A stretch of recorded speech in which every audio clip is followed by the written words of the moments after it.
Welcome back to Driven by DN, everybody. My name is Donald, and today we're going to be doing a video that I've been wanting to do for a very long time about this mod that I've been waiting forever to do to this 2025 Camry I'm sitting in. So that mod is lowering this car, everybody. So we're going to divide this video into 3 sections. So first, I'm going to talk about exactly what I did, how much it costs. Second is going to be the grand review of what it looks like. And third, I'm going to give my thoughts and reviews on driving a lowered car. So yeah, guys, with that, let's get started with the first section. So for this car, I went with lowering springs from Eibach.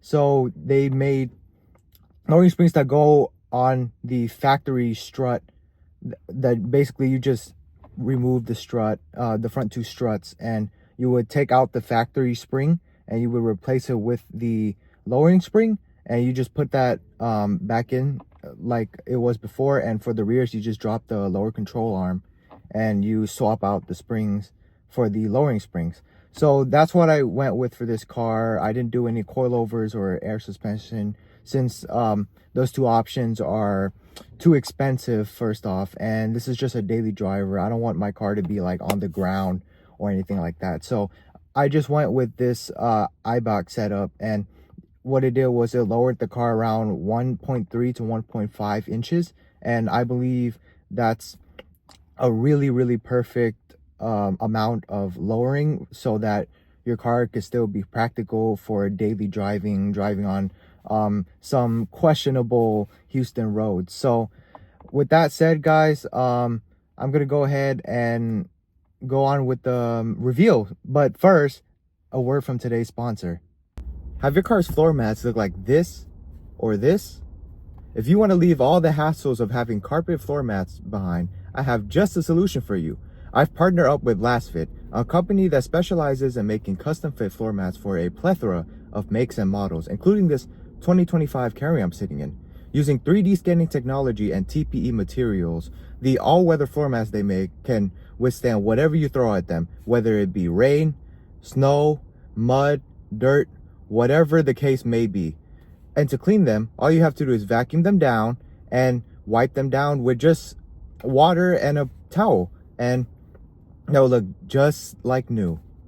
If you're interested in something like this, please check out the affiliate link I have in the description below. And if you do decide to buy some floor mats, I have a special code for y'all, which is DBDN. If you use that at the checkout, it'll be 15% off your order. Now, without further ado, let's get on with the video. All right, everybody, here's a review of my 2025 Toyota Camry XSE lowered on Eibach lowering springs.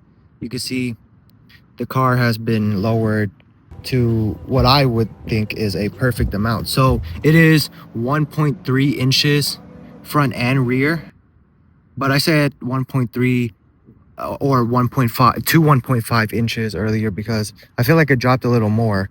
But if we get closer here, you can see the fender gap has been significantly reduced, giving this car a really slick look. I don't know if I can move you guys in here so y'all can see the spring right there. You can see a little bit right over there.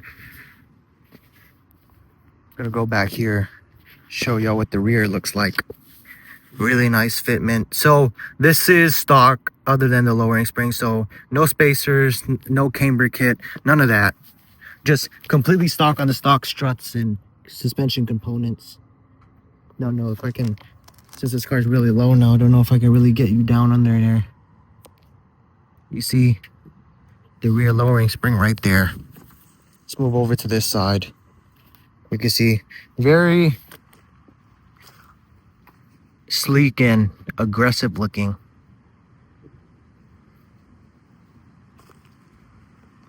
Move y'all around. Just give y'all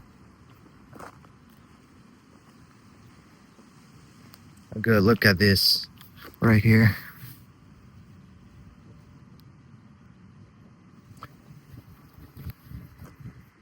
So the front end now is obviously a little more prone to scraping against the ground as it was before, but I've only scraped once ever since I got in. It was because of a really steep incline into a shopping center.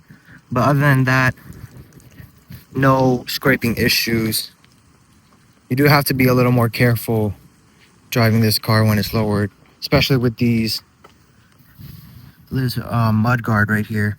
See, it sticks down almost an extra inch. So I like to think that this is like the lowest point of the car, so you still have like this much ground clearance, which is, I would say, around 3 inches.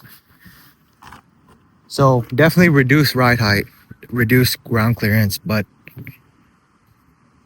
it's just fine for what I do. I drive on just normal roads, some sketchy Houston roads with some potholes, but nothing crazy, no off-roading or things like that, so I don't really need the ground clearance.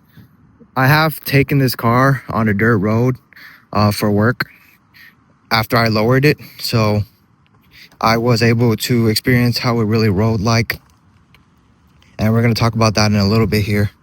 But final walk around before we really get into that. Let's get you down there. See the stance one more time. All right, guys, moving on.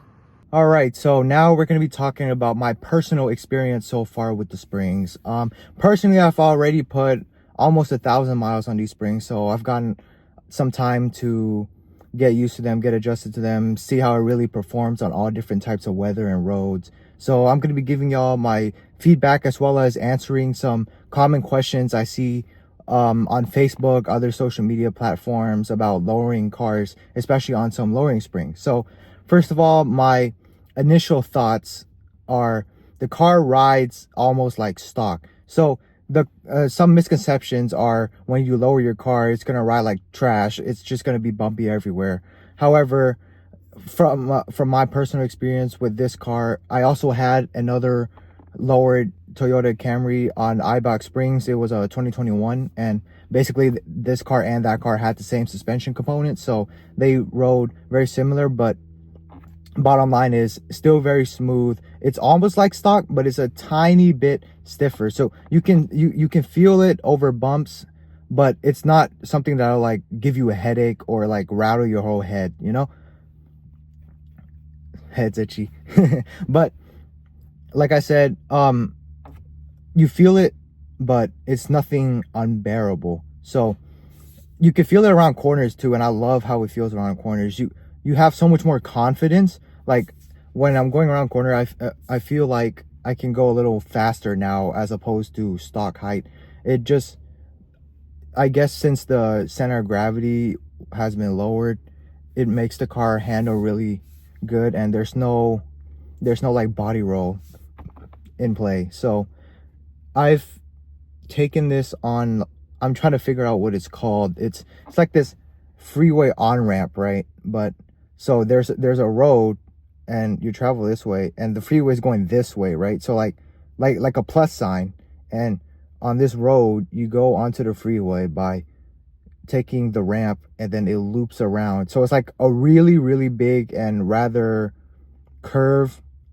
steep curve. So I've been able to take it around there going around 40 miles per hour, as opposed to the usual 32 miles per hour I usually take it at. And back then, that's what it felt like the limit of this car was before, like you would like understeer and lose control. So now it's around 38 to 40 miles per hour confidently without understeering or major body roll that will push you to the side or anything like that. So the spring, they handle really well. So that's the kind of like the biggest question people ask that I've seen when you lower your car. How does it ride? How does it feel compared to stock? Will it ruin the comfort? And my answer would be no. It actually makes it better, in my opinion. You give it that touch of sportiness, but you also have the majority of the comforts that you would expect from a Toyota Camry.